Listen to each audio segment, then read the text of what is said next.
So Chris Sadeghi has been holding down the fort in Denton County all week during this winter storm event. Yeah, Chris, I know you have seen quite a bit over the past couple of days. How do things look so far this morning?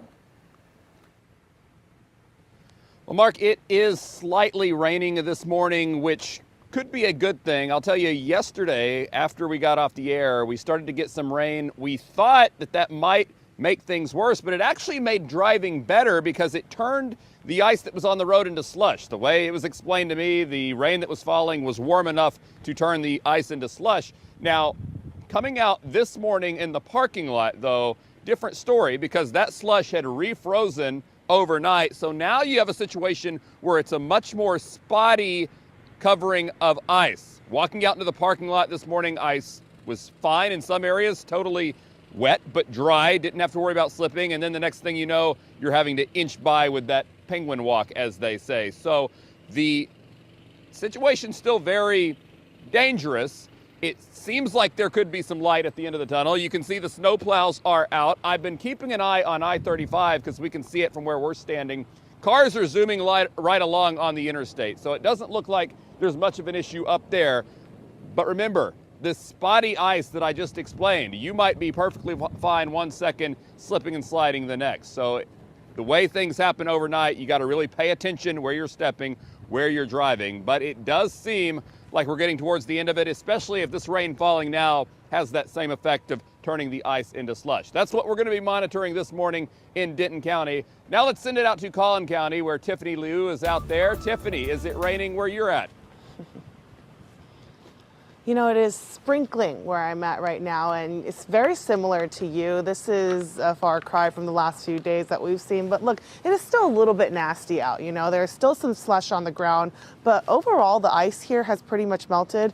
I drove yesterday from Dallas back to McKinney, and the roads were rather clear. Even the hotel parking lot that I was staying at overnight, that was clear as well. So now that we're taking a big sigh of relief, I definitely want to give a shout out to those essential workers, those first responders who really had to work hard those last few days around the clock for us. Here in McKinney, med units had extra firefighter paramedic staff.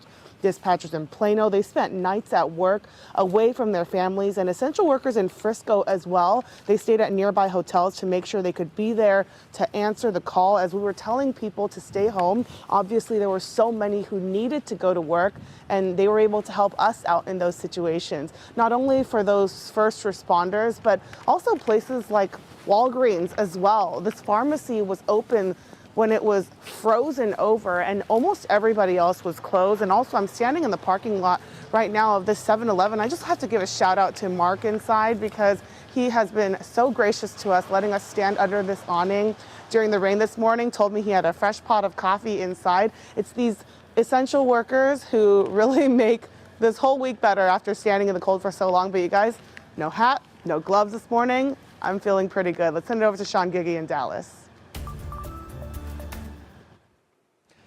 Yeah, I am on Haskell near 75 on the north side of Dallas. And do you ever have deja vu? For the third straight day, it seems like we're telling you to try to avoid those roads. And this is why. You may be tempted today because it may seem slushy, but there is still some ice. Obviously, I'm on the sidewalk now, so this is especially important for pedestrians. But there are still patches of this on the road here and there. The roads are much better than the past 2 days, but ice is still something to deal with.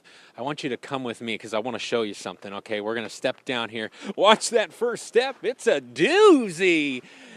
If you come across the road here, take a look at this. This giant branch fell. This, when we arrived here, we were driving around looking for roads that were having issues. We saw this in the middle of the road right here this morning. But of course, like the great good Samaritans that we are, photographer Justin Fuller and I moved this giant branch out of the road. Unfortunately, right before we moved this branch, a truck plowed right through it, and so we tried to get it away as quick as we could so that no more cars hit it. I want to show you real quick.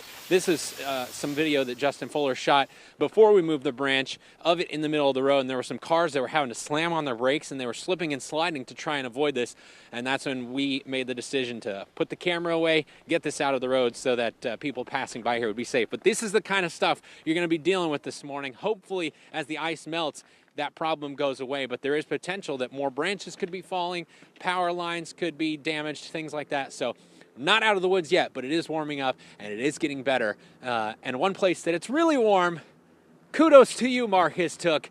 You have had the warmth the past 3 days, so I'm going to send the warmness back to you, just as you've had it the past few days. Thanks so much, Gigi. I appreciate that. But I'm an empathetic person, so I am